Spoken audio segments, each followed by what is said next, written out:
Hello students, कैसे हैं आप सब लोग। एक टॉपिक और बचा हुआ है बिजनेस स्टडीज में, विच इज मार्केटिंग मैनेजमेंट में प्लेस मिक्स या फिजिकल डिस्ट्रीब्यूशन। सीयूईटी 2020 में 22 में ये सिलेबस के अंदर है, लेकिन क्लास 12th में टर्म 1 के अंदर ये सिलेबस के अंदर नहीं था। तो आज हम क्लास इसे कवर कर लेंगे। उम्मीद है आप लोगों ने इससे पहले जो भी डिलीटेड टॉपिक्स था उन सब की वीडियोस जरूर देख ली होगी और आपने काफ़ी कुछ अच्छे से याद भी कर लिया होगा। प्लेस मिक्स का मतलब क्या है क्लास की, देखो होता क्या है कि सामान यहाँ पे बन रहा है, लेकिन सामान का जो कंजप्शन है वो अलग अलग जगह पे हो रहा है कि नहीं। सामान असम में चाय बनती है, राइट, लेकिन चाय का कंजप्शन ऑल ओवर इंडिया में हर जगह हो रहा है, पास में भी हो रहा है, दूर में भी हो रहा है, बहुत दूर भी हो रहा है, अलग अलग कंट्री में भी हो रहा है। तो किस तरीके से यहाँ से लेकर सामान यहाँ तक पहुँचाया जाएगा, ये जो प्लेस गैप है इसको किस तरीके से दूर किया जाएगा, इसी के बारे में बात करता है प्लेस मिक्स। कि सामान हर उस जगह पे सही समय पहुंचना चाहिए जब उस सामान की जरूरत हो। यानी कि place refers to set of decisions that needs to be taken in order to make product available. If the products are not made available to the customer at right place at right time, then customer would not be buy able to buy them, और दोबारा class उस चीज की demand भी नहीं करेगा। तो place एक ऐसा एलिमेंट है जो इस बात का ध्यान रखता है। बेसिकली देखो 4P होते हैं, प्रोडक्ट के बारे में प्रोडक्ट मिक्स, प्राइस के बारे में प्राइस मिक्स, प्लेस के बारे में मतलब कि सामान हर जगह पहुंचना चाहिए उस चीज का ध्यान रखता है क्लास प्लेस मिक्स, या इसे कह सकते हैं फिजिकल डिस्ट्रीब्यूशन ऑफ गुड्स। देखो सप्लाई में तो कोई प्रॉब्लम नहीं है, सर्विसेज में कोई प्रॉब्लम नहीं है, कहीं भी सर्विस पहुंच सकती है। सामान को डिलीवर करने में बहुत सारे लोग बीच में इन्वॉल्व होते हैं जिनकी क्लास जरूरत पड़ती है सामान को पहुंचाने में। They are called middle man. क्या कहते हैं क्लास उसको? Middle man. मिडल मैन बहुत सारे होते हैं, लाइक एजेंट होता है, होलसेलर होता है, रिटेलर होता है, फिर कस्टमर होता है। तो यहां से लेकर सामान कस्टमर तक पहुंच रहा होता है, प्रोड्यूसर से लेकर बीच में कई सारे लोगों से क्लास गुजरता है सामान, तब जाके धीरे धीरे प्राइस बढ़ जाता है। अगर मैं सीधे प्रोड्यूसर से खरीदूंगा तो शायद मुझे सामान सस्ता पड़ेगा, बट प्रोड्यूसर मुझे 1 यूनिट देगा क्यों, उसको तो ऐसे बहुत नुकसान हो जाएगा, एक एक करके नहीं बेचेगा। तो वो इकट्ठा बल्क उठा के एजेंट को देता है, एजेंट देता है होलसेलर को, होलसेलर देता है रिटेलर को, रिटेलर देता है क्लास फाइनल कंज्यूमर को, यानी कि हम लोगों को। अभी कौन कौन बीच में कैसे काम करता है, कब हम लोग इतनी लंबी चेन रखेंगे, कब चेन छोटी रखेंगे, सब कुछ हम इस पूरे टॉपिक में आज कवर करेंगे, राइट। चलो अब आते हैं प्लेस मिक्स के बारे में। तो जितने भी डिसीजन तुम ले रहे हो फिजिकल डिस्ट्रीब्यूशन ऑफ गुड्स के लिए, कि गुड्स को किस तरीके से या सर्विसेज को किस तरीके से फिजिकली डिस्ट्रीब्यूट करके हम लोग पहुंचाएंगे, दिस इज कॉल्ड, उसके रिगार्डिंग जो भी डिसीजन ले रहे हो उन सारे डिसीजन को कहा जाता है क्लास प्लेस मिक्स। ठीक है, ये प्राइस नहीं है, ये प्लेस मिक्स है। क्या है क्लास? Place mix, right. फिर क्या है? Place mix include channel of distribution, यानी कि डिस्ट्रीब्यूशन के चैनल कौन कौन से होंगे। देखो यार, आज मैं रिटेलर की शॉप पे जाता हूं और सीधे वहीं से चीनी खरीदता हूं, चाय पत्ती खरीदता हूं, वहां पे दूध भी मिल जाता है, सब्जी राशन सब कुछ एक ही जगह मिल जाता है, डिपार्टमेंटल स्टोर्स वो कहते हैं। आप सारा सामान इकट्ठे उठा के ले सकते हो, वो रिटेलर शॉप है। लेकिन अगर क्या होता कि अगर मुझे अगर अगर रिटेलर नहीं होता तो मैं क्या करता? मैं चीनी के लिए चीनी के होलसेलर के पास जाता, चीनी के प्रोड्यूसर्स के पास जाता, दूध के लिए दूध के प्रोड्यूसर्स के पास जाता, मुझे कुछ भी चीज़ खरीदना हो तो मैं उसके प्रोड्यूसर्स के पास जाता, मुझे बहुत टाइम लगता, इतनी दूर दूर जगह जाता। मैं आज एक ही जगह पे जाता हूँ, रिटेल शॉप पे, और क्लास वहाँ पे सारी चीज़ें अवेलेबल रहती हैं थोड़ी थोड़ी क्वांटिटी में, और क्लास मैं उनको आराम से खरीद के ले आता हूँ। अभी रिटेलर जाके होलसेलर से खरीदेंगे, फिर हम सारे लोग इनसे खरीदेंगे, तो ये काम आसान हो जाता है। चैनल ऑफ डिस्ट्रीब्यूशन का मतलब क्या है? Channel of distribution refers to people और middle man who help in distribution of goods. तो सामान को ग्राहक तक पहुंचाने में जो लोग मदद करते हैं class, they are called middle man, उनको क्लास मिडल मैन कहते हैं, राइट। वो कहीं ना कहीं इस गैप को पूरा करते हैं और कस्टमर तक सामान पहुंचाने में मदद करते हैं। अब अगर चेन की बात करें तो अलग अलग तरीके से चेन है, डायरेक्ट और इनडायरेक्ट। तो सबसे पहले zero level channel. Zero level channel का मतलब क्या है? कि जहां पे प्रोड्यूसर और कंज्यूमर, इनके बीच में कोई गैप नहीं है, सीधा प्रोड्यूसर बेचता है कंज्यूमर को। इससे होगा क्या? प्रोड्यूसर सीधे कंज्यूमर की नीड को पूरी कर पाता है, प्राइस कम होगा, बीच में लोग कम होंगे तो प्रॉफिट सबका नहीं जुड़ेगा, और जिसकी वजह से क्लास सामान इनको सस्ता मिल सकता है। जीरो लेवल चैनल या direct channel. In this case when firm sell their products directly to customer without adopting any intermediaries, like Bata sell करता है shoes directly through mail order, internet से बेचता है डायरेक्टली। कैसे बेचता हो? डायरेक्टली आता है दुकान, यूरोका फॉब्स जो है वो डायरेक्टली अपने क्लास वो बेचता है उनके साफ सफाई करने वाले इक्विपमेंट्स आते हैं ना क्लास, उनके जो हवा वैक्यूम क्लीनर वगैरह होता है, वैक्यूम क्लीनर वगैरह, वो सब यूरेका फॉब्स एक कंपनी है, अब्रॉड की कंपनी, बहुत बड़ी कंपनी है। तो वो भी अपनी चीज़ों को डायरेक्टली सेल करता है, डायरेक्टली आपके पास फ़ोन आएगा सेल के बाद भी कि सही चल रहा है नहीं चल रहा है, वो खुद ही टेक केयर करते हैं, डायरेक्ट वहाँ पे सेल की जाती है, बीच में कोई नहीं होता। क्यों? अगर आपने इनको 100 का बेचा, ये आगे 120 का बेचेगा, ये 150 का, ग्राहक को मिलेगा 200 का। तो सोचो 100 का सामान था और बाद में लास्ट में कितना मिला, 200 का मिला। नाम कंपनियां खराब होता है, इतना महंगा है। तो डायरेक्टली बेचना चाहते हैं, लेकिन हर जगह डायरेक्टली सेल करना संभव नहीं है। कई बार इनडायरेक्ट चेन ही आपको करना चाहिए, कई बार आपको डायरेक्ट करना चाहिए। तो कब डायरेक्ट कब इनडायरेक्ट, इसकी बात भी हम आगे करेंगे। बट जीरो लेवल में क्या होता है, सीधे प्रोड्यूसर से लेकर कंज्यूमर, ये रहा प्रोड्यूसर, ये रहा कंज्यूमर, डायरेक्टली सेल होता है class. This is called zero level. Okay, अच्छा, इनडायरेक्ट चैनल कौन से होते हैं? इनडायरेक्ट में वन लेवल का मतलब क्या है? प्रोड्यूसर बेचेगा क्लास किसको? रिटेलर को या होलसेलर को, और वो किसको बेचेगा क्लास? कस्टमर को। तो ये वन लेवल है जहां पे ज्यादा लोग नहीं होते क्लास, सीधा क्लास ए बेचेगा ये बेचेगा इसको, इसके बीच में ये बेचेगा इसको, या तो ये होलसेलर हो सकता है या ये रिटेलर हो सकता है, ये बेचेगा इसको, ये बेचेगा इसको। तो बीच में अगर एक मिडल मैन है तो one level, right? In this only one intermediary, middle man को इंटरमीडियरी बोलते हैं, is adopted, that is the retailer firm directly supply to the product of retailer who sell the product directly to the customer. For example, car sold through dealer, expensive watches through watch showrooms. अब car company बेचती है किसको? Dealer को, और dealer बेच देता है ग्राहक को। तो बीच में एक ही आदमी है। अब वो होलसेलर रिटेलर कुछ भी हो सकता है, आमतौर पर वो रिटेलर रहता है। तो इसको बोलते हैं one level channel. Two level मतलब दो लोग होंगे। सबसे पहला क्या होगा? प्रोड्यूसर बेचेगा होलसेलर को, होलसेलर बेचेगा रिटेलर को, रिटेलर बेचेगा कंज्यूमर को। तो बीच में दो मिडिल मैन है, जिनको क्या क्या बोलते हैं? इंटरमीडियरीज या two level channel. This is the most commonly use distribution path. ध्यान रखना ये line, most commonly used, most direct channel most commonly use नहीं है, ये मोस्ट कॉमनली यूज मेथड है। path where two intermediaries are adopted by a firm to sell the product, that is wholesaler or retailer. The manufacturer sell the good in bulk. ये इनको bulk में बेचता है, ये इनसे थोड़े बहुत लेते हैं, और ये होलसेलर बहुत कम क्वांटिटी में होते हैं किसी स्टेट के अंदर, और रिटेलर जो है बहुत ज़्यादा क्वांटिटी में होते हैं। तो एक होलसेलर कई सारे रिटेलर को सप्लाई करता है सामान, और रिटेलर किसको बेच देते हैं क्लास? हजारों कस्टमर को बेच देते हैं। ये सबसे कॉमन मेथड है two level channel. Okay, next है थ्री लेवल चैनल। इसके अंदर क्या क्या होता है? प्रोड्यूसर बेचेगा एजेंट को, एजेंट कह लो, या आप इसे डिस्ट्रीब्यूटर कह सकते हो। उसका काम है डिस्ट्रीब्यूट करना। अक्सर क्या होता है, जब कंपनी के बहुत सारे आउटलेट होते हैं, शोरूम होते हैं, कंपनी के अलग अलग डिमांड बहुत ज़्यादा है, तो किसी एक स्टेट में एक एजेंट बैठा दिया जाता है कि वो एजेंट है, कंपनी के बिहाफ में काम करेगा, और एजेंट ही आगे चल के सामान को बेचेगा। तो एजेंट बिठा दिया जाता है। तो वो जो एजेंट आएगा वो थर्ड लेवल में आएगा, थ्री लेवल में। फिर एजेंट बेचेगा होलसेलर को, होलसेलर रिटेलर को, रिटेलर बेचेगा फाइनल कंज्यूमर को। In this path one or more middle man added, so there are three intermediaries involve. तो यहाँ पे डिस्ट्रीब्यूटर भी है, होलसेलर भी है, और रिटेलर भी है। When product are distributed are appointed area, जो क्लास जब प्रोडक्ट को बांटा जाता है तो डिस्ट्रीब्यूटर होता है एरिया वाइज, कि भाई ये नोएडा का डिस्ट्रीब्यूटर है, एक पर्टिकुलर एरिया का डिस्ट्रीब्यूटर। इससे होता क्या है क्लास, जब किसी पर्टिकुलर एरिया का एक डिस्ट्रीब्यूटर होता है ना, तो वो सारी डीलिंग करता है, फिर प्रोडक्ट के रिगार्डिंग जितनी भी डीलिंग है वो सारी डीलिंग करेगा, और वो सीधे किसको बेचेगा क्लास? यहाँ पे जो होलसेलर है उसको बेचेगा, फिर रिटेलर को, फिर कंज्यूमर को। जैसे क्लास नॉर्थ इंडिया का डिस्ट्रीब्यूटर, साउथ इंडिया का डिस्ट्रीब्यूटर हो सकता है। तो इस तरीके से डिस्ट्रीब्यूटर बना दिए जाते हैं, जिनको हम लोग कहते हैं एजेंट, राइट? तो 0 हो गया, 1 हो गया, 2 हो गया, 3। अब देखो ये जो फिजिकल डिस्ट्रीब्यूशन है, इसके अंदर कुछ डिसीजंस होते हैं। सबसे पहला डिसीजन है ऑर्डर प्रोसेसिंग का। यार ग्राहक से ऑर्डर लेके ग्राहक तक सामान पहुंचाने के बीच का जितना भी काम है वो सारा का सारा क्या है क्लास? Order processing. ग्राहक से सामान लिया और ग्राहक तक, सॉरी, ऑर्डर लिया और ग्राहक तक सामान पहुंचाया, ऑर्डर प्रोसेसिंग। अगला ट्रांसपोर्टेशन।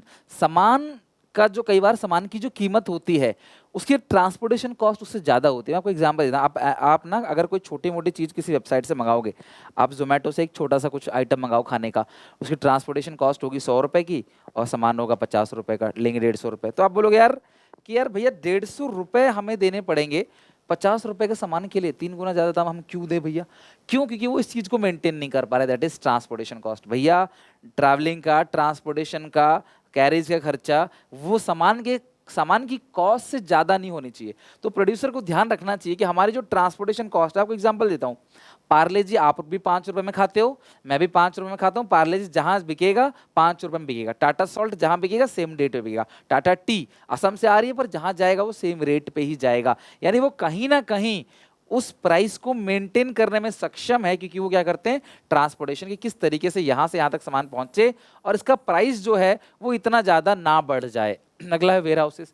सामान बनता एक टाइम पे है, कंज्यूम पूरे साल होता है, तो उसे पूरे साल तक स्टोर करना है, या फिर पूरे साल अगर सामान बन रहा है और किसी एक टाइम पे कंज्यूम हो रहा है तब भी हमें उसे स्टोर करना है। सामान इमीडिएटली कभी कंज्यूम नहीं होता, बनने के बाद उसको स्टोर करना पड़ता है। कई बार वो 6-6, 9-9 महीने तक सामान स्टोर किया जाता है और कई बार कई सालों तक अनाज को स्टोर किया जाता है। तो हम अपने प्रोडक्ट को स्टोर कहाँ करेंगे, वेयर हाउस में, कोल्ड स्टोरेज में, प्रॉपर कंटेनर में, प्रॉपर टेम्परेचर मेंटेन करके स्टोर करेंगे ताकि सामान खराब ना हो जाए और सामान ग्राहक को जिस मतलब कंडीशन में चाहिए उसको उसी कंडीशन में मिले, सामान खराब ना हो जाए। आपको उसको प्रोटेक्ट करना है। जरूरी नहीं है खराब होने से, चोरी से, एटमॉस्फेयर से, किसी भी तरीके से क्लास आप उसे प्रोटेक्ट कर सकते हो। This is called where housing.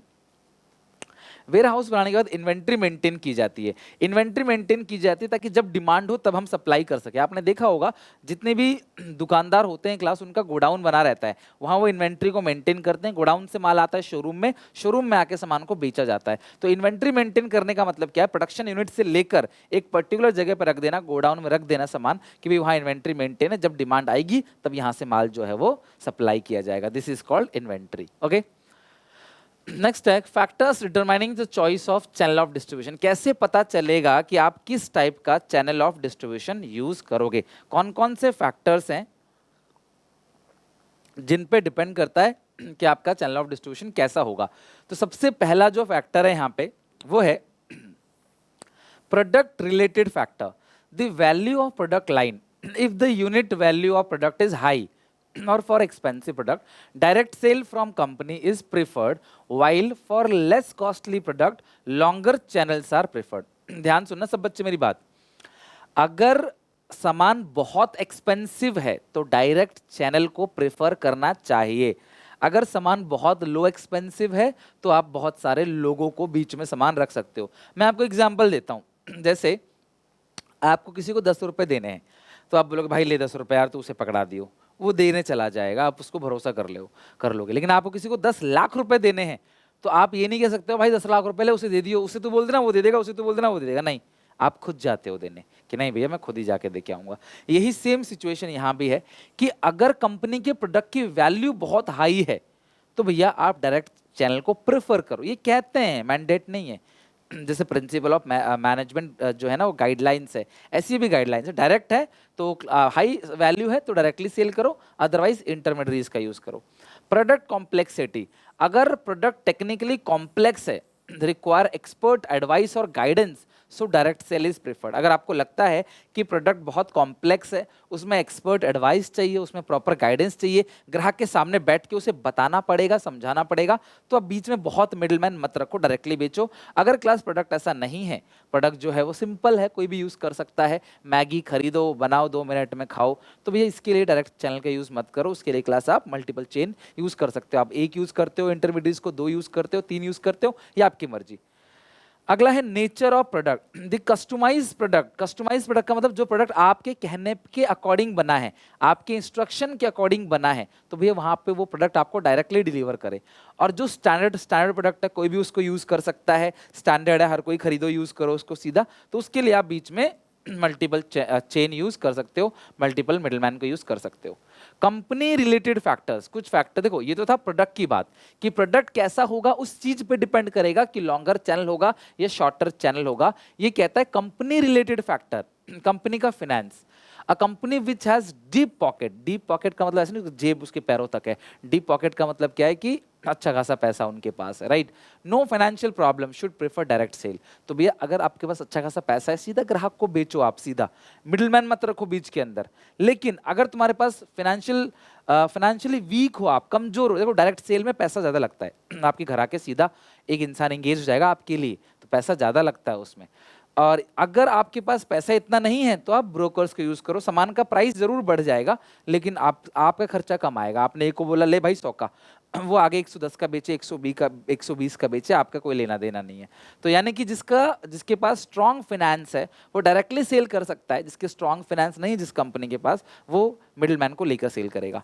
Degree of control, आप चाहते हो कंट्रोल आपके हाथ में रहे तो खुद देख के आओ ग्राहक के हाथ में सामान। अगर तुम चाहते हो नहीं, कंट्रोल तुम्हारे हाथ में नहीं रहना चाहता, तो तुम रखो मिडिलमैन को। The firm wanting tight control over the distribution prefer short path और direct sale, but firm which do not mind class do not have, मतलब कंट्रोल नहीं चाहते तो क्लास कंट्रोल शेयर करने में उन्हें कोई दिक्कत नहीं है, तो वो ब्रोकर को रख सकते हैं, वो इंटरमीडियरीज को रख सकते हैं। तो अगर आप चाहते हो कंट्रोल आपके हाथ में रहे तो डायरेक्ट सेल, शॉर्टर चेन, और अगर आप चाहते हो कंट्रोल आपके हाथ से निकल जाए, आपको कोई फर्क नहीं पड़ता उस चीज से, आपको कोई कंट्रोल नहीं रखना, तो आप लॉन्गर चेन इस्तेमाल कर सकते हो।